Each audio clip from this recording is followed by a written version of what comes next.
A man sits in a doctor's office after months of his wife's increasingly desperate pleas for him to seek professional help for his constant coughing.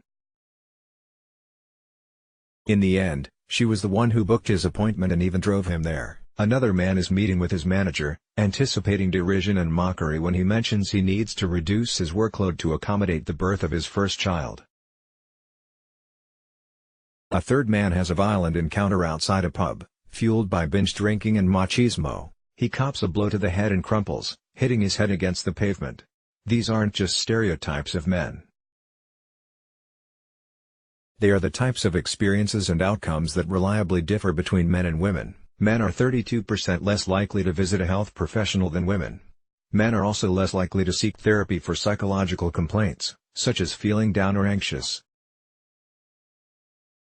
Men also experience higher rates of suicide and motor accidents, are more likely to drink excessively and smoke, and are more prone to serious health conditions such as heart attacks, strokes, and vascular disease. Similarly, men are more likely to both perpetrate and experience violence, and to adopt beliefs and behaviors that increase the risk of violence. Read more: How can we make families safer? Get men to change their violent behavior. It is no surprise that men die 4 years earlier, on average, than women. A woman can expect to live to just over 84, while a man can expect to live to just over 80. In a bid to improve men's health and well-being, the American Psychological Association, APA, recently released guidelines for psychologists when working with boys and men. These guidelines complement the APA's 2007 guidelines for working with girls and women. Both guidelines share commonalities, such as focusing on gender-appropriate therapeutic practices and education. The APA is acknowledging that gender issues are relevant to everyone, not just women, and that the experiences of men may differ to those of women. The guidelines aim to dismantle the ideas that make it difficult for boys and men to express emotions and seek help. Anti-Sprat. But despite the positive intentions of the guidelines, their release was met by backlash and unfounded criticisms in some parts of the media. What do the guidelines actually say? The guidelines aim to challenge some aspects of traditional masculinity that might cause problems in men's lives. Traditional masculinity encompasses a set of norms, ideas and beliefs about what it means to be a man. Such beliefs include identifying men as self-reliant, emotionally reticent, focused on work over family, and othered. Read more. More than half of Aussie men report experiencing usual difficulties when these beliefs are taken to an extreme level. They can result in poor outcomes for men, such as being dissatisfied in romantic relationships, having mental health problems, and engaging in more risky behaviors. To illustrate the impact of these traditional ideas of masculinity on men's health and well-being, let's look at 3 of the 10 APA recommendations in detail.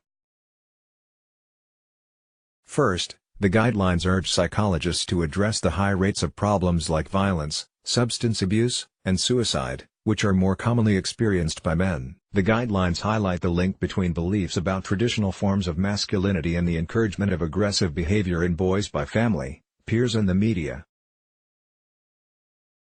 As a result, men are more likely to display violent behaviors and to be victims of violence. The guidelines also highlight the negative links between male childhood abuse and victimization, and later aggressive behavior, suicidal thoughts, and substance abuse.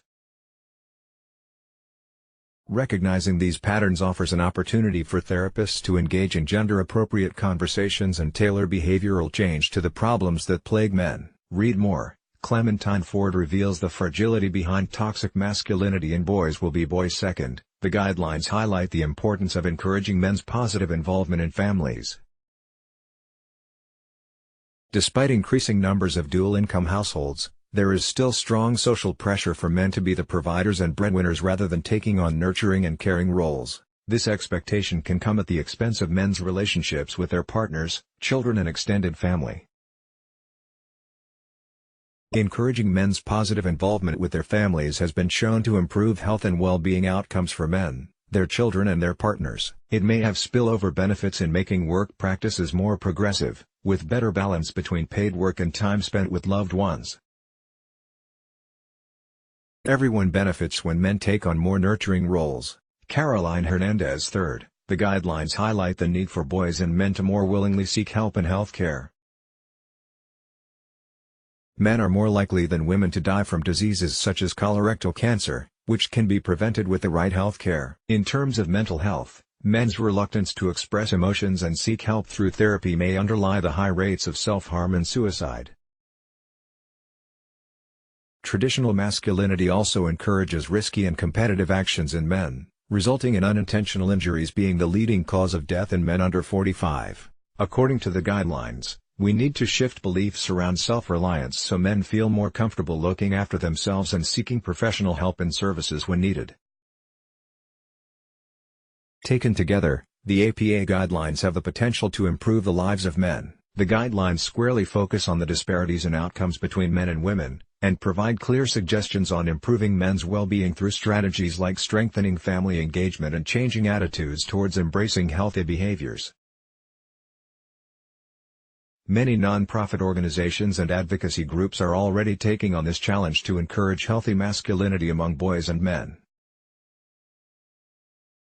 Our Watch, Australia's National Foundation to Prevent Violence Against Women and Their Children, for instance, provides resources and articles for young people on masculinity and what it means to be a man through their campaign, The Line. By recognizing that gender also affects men, we can move towards improving the way that clinicians, practitioners and society support boys and men.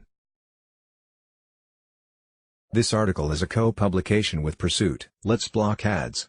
Why?